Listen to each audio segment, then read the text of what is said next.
Namaste and welcome viewers to another brand new episode of Mirror Prime, and in this episode as well, we'll be speaking about Goa yet again. If you remember, we did a story last week. The report of course went viral and we did a story on the tourism decline in Goa. Now this was of course based off a report that was going viral, everyone was talking about it, and we also discussed the reasons for Goa's tourism decline, the poor infrastructure, the unplanned growth, the taxi mafia, and also the fact that the local sentiments are being ignored.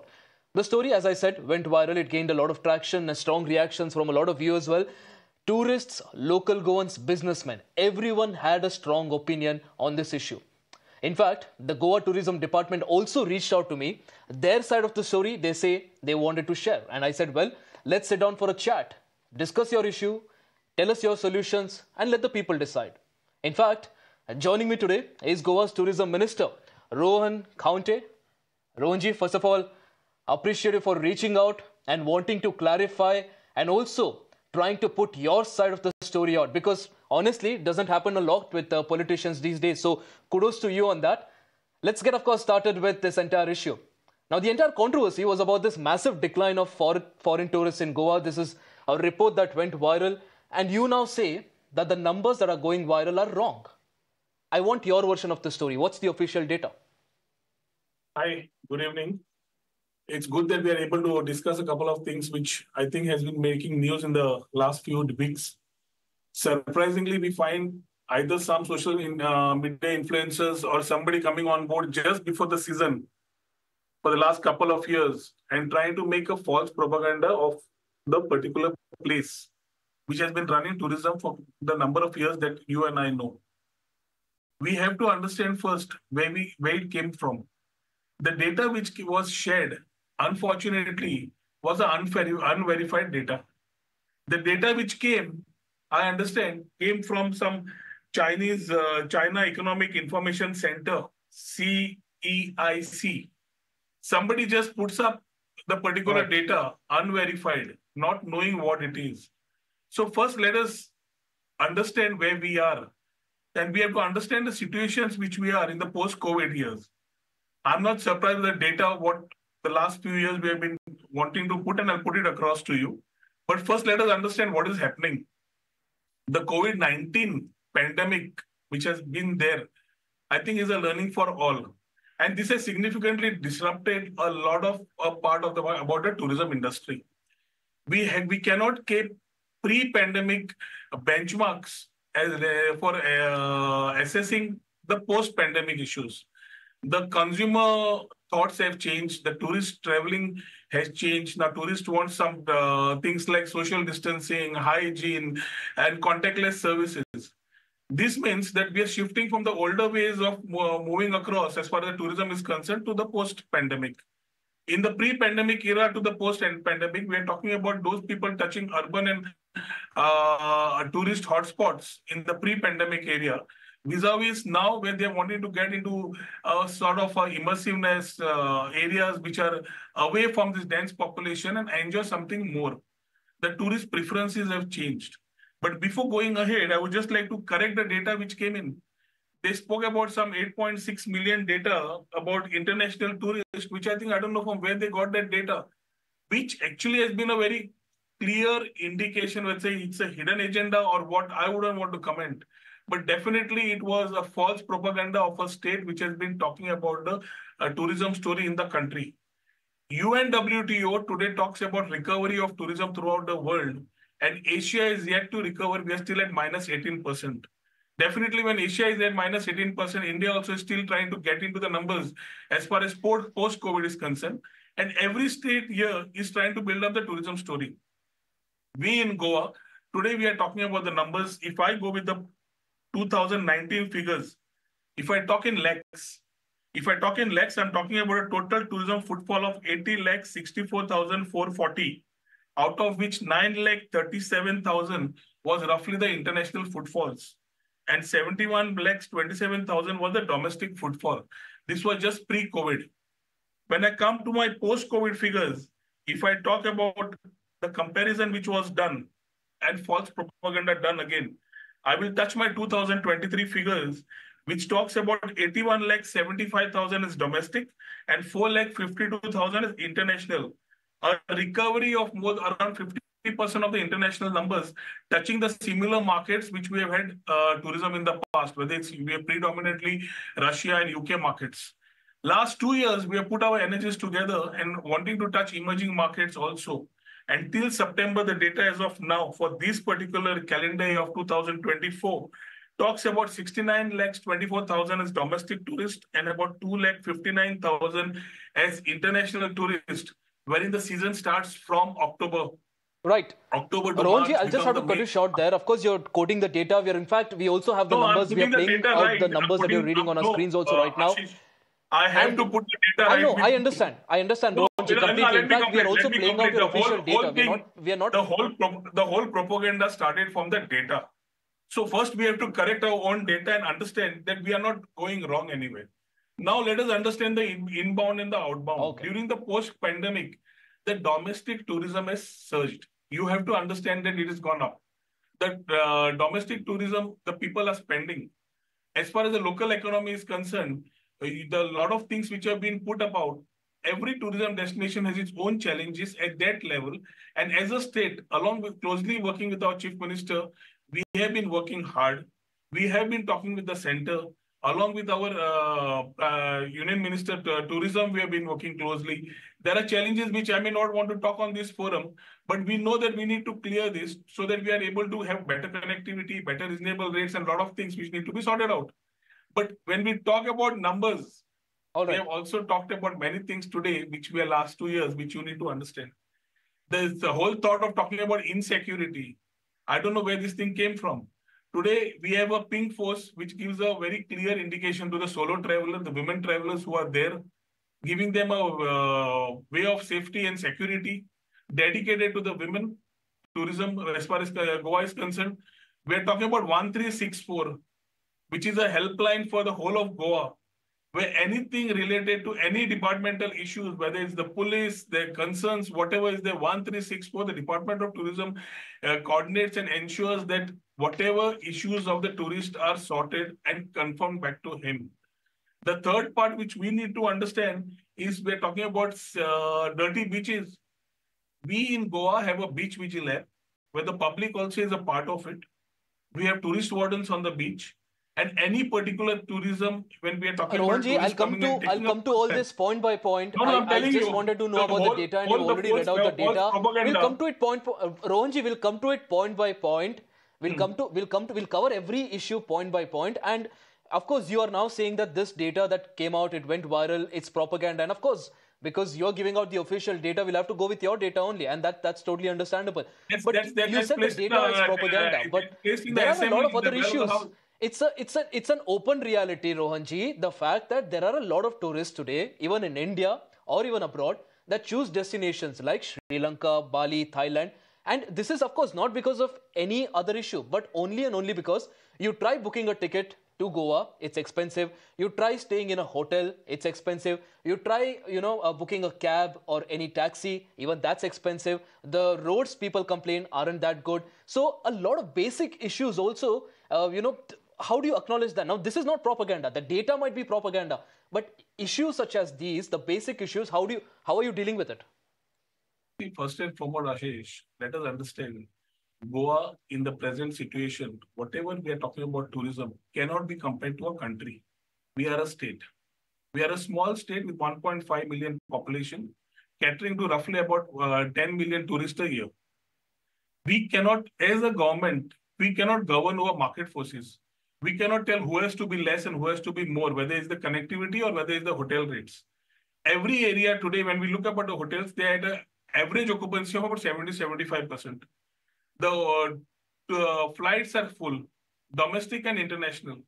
I was at the WTM last week, and I've seen what sort of feel the people coming from cross countries and different areas, international areas, are talking about Goa.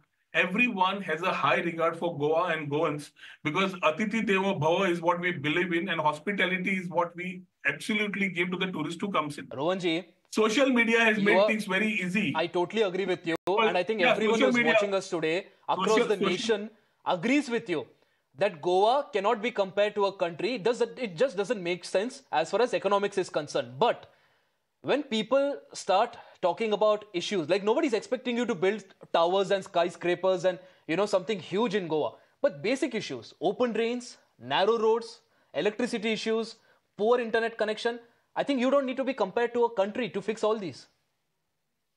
Yeah, Ashish, let us understand that this particular state of ours is undergoing a lot of transformation.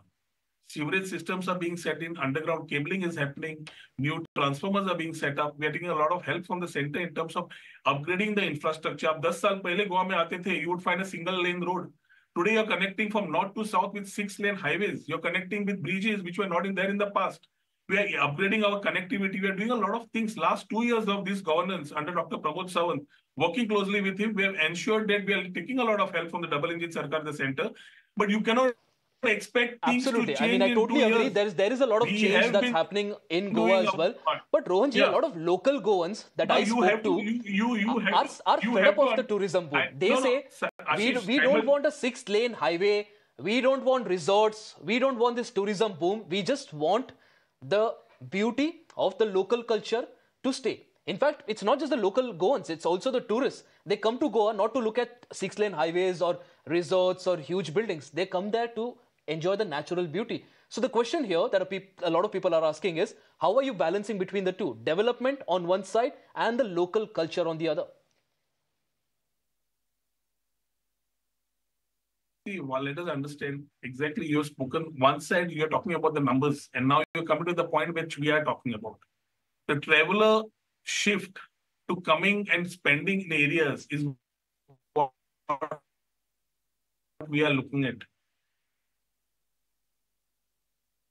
We want a tourist who comes and spends here. More than the number of footfall negates the negative impact.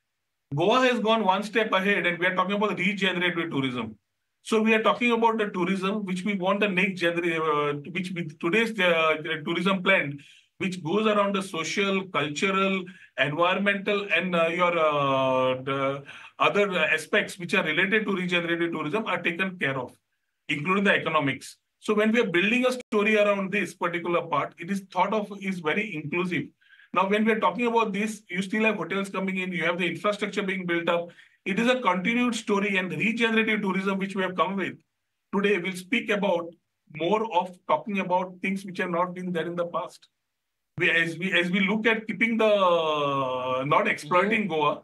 Rohanji, I don't know whom you have spoken to in Goa, but I can tell you one thing. Understand. The whole GDP, as far as Goa is concerned, the economy is concerned. I want to tell you who I've spoken to, Rohanji.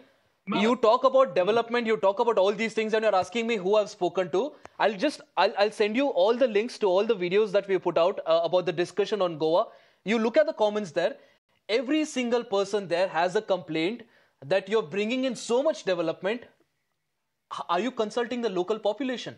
Because at the end of the day, for others, it might be a tourist spot. But for the locals, it's their house. It's where they live. It's where they build their life. So again, the complaint here, the basic complaint here from a lot of locals as well, is the fact that while you, of course, carry out development, do not hamper the local life. Ashish, I think we are changing the narrative now.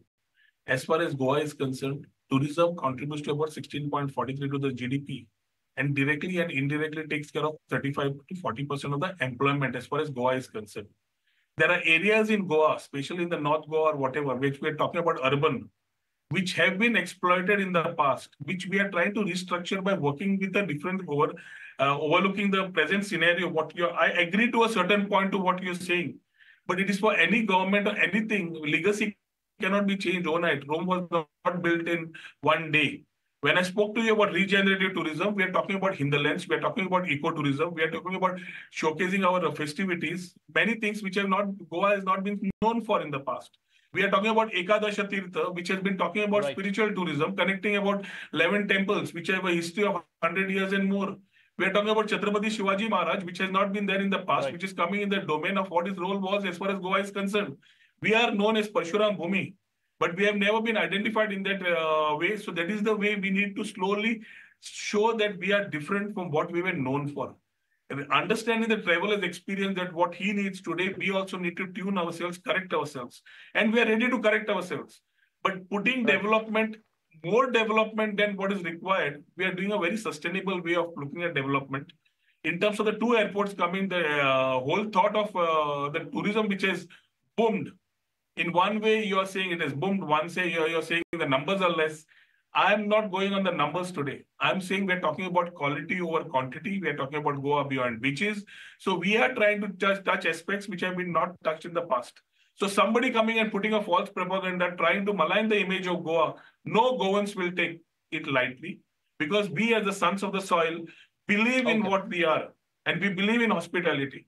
So if that is there, which has been the base of our whole discussions, then we need to understand that we need to take care of our people. We need to take care of our environment. We need to take care of our economy. We need to look at a sustainable development part, and we need to find out clusters which talk about Goa beyond beaches, which all form as a part of regenerative tourism. Absolutely. Rohanji, before we wrap this discussion, to end this discussion, of course, just to end this discussion, a final point here. A lot of complaint that we hear is about the taxi mafia. I mean, I've been there as well, and I've usually traveled in a private vehicle. But a lot of people who travel say that the fact that there's no Ola and Uber, it makes very tough. They basically have to pay as much as they are being demanded. That's one issue. There's some issue about the tourists being harassed by law enforcement as well. And also, the biggest issue that a lot of people that I'm speaking to who are, deciding against visiting Goa is because of the hotel prices. Now, as the tourism minister, what's the message that you want to give out to all the tourists who are planning to visit Goa now? But because of all these reports online, on social media, about the prices going up, about the safety, what's the message that you have for the tourists? What's the Goa government doing to ensure that tourism is taken care of and also it's much more affordable for people? Your first headline somehow is becoming a concern to me. It talks about your mirror grilling the tourism minister. I don't think that's the right language to put across. We are having a discussion. I'm sharing my thought with you. If it was grilling and putting things across, then this is not the forum for me to share my thoughts. Secondly, when we are talking about taxi mafia, we have to know and understand that these are traditional businesses run by Goans. Today, over the time, we have some rotten apples in the basket, and we agree to it. But that does not mean that every taxi fellow is a wrong person. We have a lot of taxi fellows whose numbers are shared by the international tourists who connect to them when they come to Goa and be with them, because that is the way they have felt safety, security, hospitality with the taxi brothers. Looking at the online options, today we have had Goa Miles, which has been one of the part which is giving an online booking option for a taxi. We have the own government app, the Goa Taxi app, which has been launched to ensure that a tourist gets a feel of safety and security and not calling it the mafia. We agree that there are concerns which we are trying to resolve very closely with the transport department and the chief minister, because it's a collective responsibility to give that feel to a tourist. And we are working on it as far as taxi is concerned. What was the second issue? Absolutely. No, what all right, Rohanji, I think we are done here on this interview. I really appreciate you joining us here and facing all the questions here. And of course, let's hope we connect again. And of course, the numbers will be much better. Ashish, let us keep it. Before we summarize, I would only say Goa is a very safe destination, secure destination. The government, the BJP government in the state is working very hard. We are working very hard as a tourism minister or along with the chief minister to ensure that we have a sustainable way of tourism and Goa remains as a preferred destination. Whatever challenges come, we are open. We have kept ourselves accessible through social media handles to interact. But let us not get into the game of false propaganda.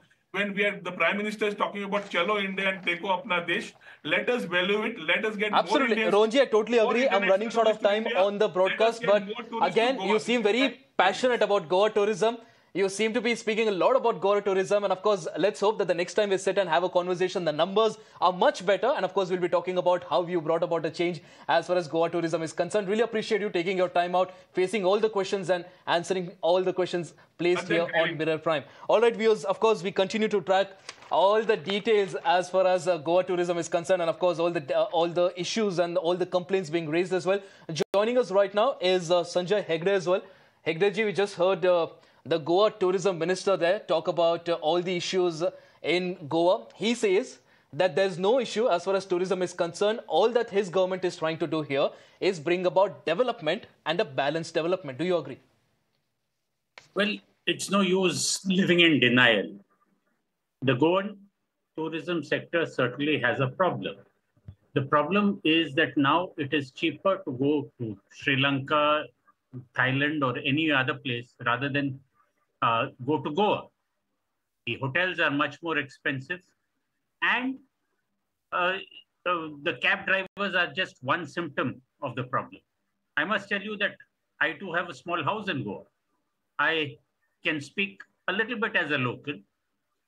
There is one Goa on one side of the highway, which is towards the beaches, and that is mostly in certain sections of North Goa and only parts of South Goa. People come to Goa almost as if they want to enjoy, and when they run into taxi drivers who overcharge, when they get a feeling that they are not guests, but people who are to be fleeced for the little time that they spend there, then the question comes, why not go elsewhere? I must also tell you that today the world looks at internet reviews. Whatever happens on the internet has consequences in brick and mortar. If you keep denying that there is a problem, if you threaten people who complain with police complaints, then people will just keep quiet, but they will still not come to Goa. Sorry. Right. There seems to be some issue there with Sanjay Hegdeji's frame, but of course, yes, we'll try fixing that as well. Right, Sanjay, go ahead. So therefore, Mr. Counte has to really acknowledge that there is a problem. B, please do not threaten people. You may, for your ego, file an FIR. That FIR will be interfered with by the courts. Get as many people within the country to visit Goa, but be respectful of local traditions. That, yes. There are other places in India with good beaches. You have the Karnataka coast. You have the coming up very fast. You have Kerala, which is well established. But Goa is unique. Respect its diversity, respect its culture, but get more people in. Absolutely, Sanjay ji. I think that's the word of the day here. The fact that people that are complaining, well, you can silence them. You can stop them from speaking. But what it also does is that it stops them from visiting a place like Goa. And I think it's not in the best interest of the government or even the locals there for a state, of course, which is so heavily reliant on tourism money as well. Really appreciate you joining us on the broadcast here, sharing your view, not just as a tourist, but also as someone who lives there, who knows the local issues and, of course, the local sentiments as well. And, of course, we also had a conversation with the Goa Tourism Minister who continues to, of course, stress on the fact that Goa tourism's health remains steadfast. It is, of course, on the right track, and the Goa government, in fact, continues to do all that it can to ensure that Goa tourism continues to rise. Well, viewers, on that note, it's a wrap from me here on Mirror Prime. Lots more lined up on the other side. Stay tuned.